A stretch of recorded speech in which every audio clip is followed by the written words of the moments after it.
Do you experience chronic tightness and discomfort on a daily basis? Do you feel more tightness and discomfort after you've worked out and stretched? Have you been told that your low back pain was because you had a weak core? If you answered yes to any of those questions, I can help. At Completely Fit, I work with people to help them move better and feel better so they can get back to doing the things they love and want to do. Most people who have chronic tightness and discomfort tend to use a high-level strategy for all their activities, meaning they brace and grip down as if they're picking up a 300-pound weight, even though all they're picking up is a bag of groceries or a pencil off the floor. All this bracing and gripping is why they feel so much chronic tightness and discomfort. They feel like they have to go to a massage therapist all the time, or stretch, or see a chiropractor to have all these muscles constantly released and relaxed. My favorite go-to exercises are three-dimensional breathing and the Happy Baby foot lift. When you have an optimal and effective breathing strategy, you are able to utilize the entire thoracopelvic cylinder, or TPC, which spans from the first rib to the pelvic floor. With three-dimensional breathing, you are able to use the diaphragm to breathe both side to side, front to back, and top to bottom. This type of breathing creates proper intrathoracic and intra-abdominal pressures in the TPC, allowing you to access the deep muscular system, the system responsible for your low-level strategy. So first, you're going to make sure to align the head, neck, and thorax over top the pelvis. Next, you're going to place your fingers just inside the ASIS. That's the big bone you'll feel around the hip. Take a breath, fill in the space between your fingers. You're going to want to take 3 breaths, trying to fill that space. This is your top to bottom breathing. Next, you're going to place your fingers on the flat part of the rib cage and wrap the rest of your hand around the rib cage. Fill the space in between your hands. This is your side to side breathing. If you're having trouble filling this space side to side, you can apply some gentle pressure into the rib cage. After those 3 breaths, you're going to move your hands further towards your back if you're able to. If not, that's okay. As you inhale, you're going to feel the breath coming down towards the floor.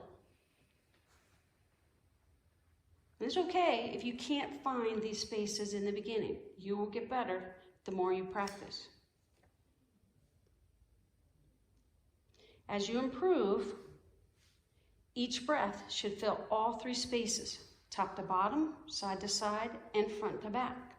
You want to inhale and exhale through the nose if possible, making sure your exhale is twice as long as the inhale, and you have a pause in between each inhale and exhale. The more optimal and efficient your three-dimensional breathing becomes, you will find the more your gripping and bracing decreases. The next exercise I like to use is the Happy Baby. This is a low-level strategy exercise that helps the body learn to incorporate three-dimensional breathing with the deep muscular system. It is best not to progress to this exercise until you have a good handle on your breathing. This exercise has multiple progressions. I'm going to show you level 1, 2, and 3 today. No matter what level you are working on, the head, neck, and thorax should always be aligned over top the pelvis, just like it was when we were doing our three-dimensional breathing. There should be no compensations anywhere in the body, and you should never feel excessive gripping. Also, monitor your core muscles as you lift the foot. You should not have to use more core musculature. These are all signs you are using a high-level strategy for this low-level exercise. You can use your breathing in different ways here. For example, lift at the top of the inhale, or you can lift during the exhale. You will use the one that works best for you. For the first progression, you will do a single leg lift, hold, and return. You will continue with the same side for all your reps.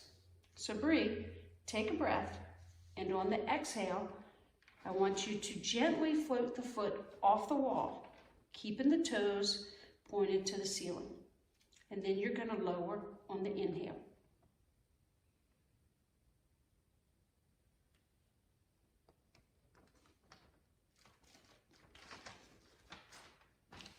That's level 1.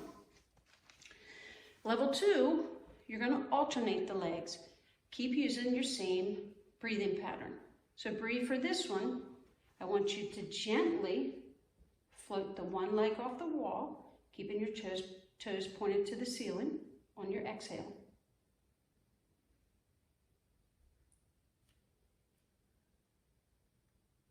And inhale, place that down. Now on your exhale, lift your other. Gently let that float. Keep your toes pointed to the ceiling. If you need an extra breath in between, that's okay. Now for level 3. You need to make sure that you do really well with level 1 and level 2 before you move on to level 3. Level 3 has you lift one leg up and keep it off the wall as you lift the other leg up. Remember, you're going to use the same breathing pattern that has been working the best for you. So breathe on this one. You're going to lift that float, let that leg float off the wall on the exhale, and you're going to keep that same foot off the wall. Keep the toes pointed to the ceiling. Now, have your next inhale. On your next exhale, float that second leg off the wall. Gently float that first leg back to the wall. Good. Remember to monitor any movement in the pelvis, side to side or front to back. Gripping in the neck, shoulders rolling forward, or pushing out through the abdomen. Again, these are all signs that you're using a high-level strategy, and you need to be able to use your low-level musculature for this. If you struggle with chronic pain and tightness and would like more information, go to completely-fit.com, or you can send an email to Karen@completely-fit.com. Mention this video for a free virtual consultation and 50% off your first package.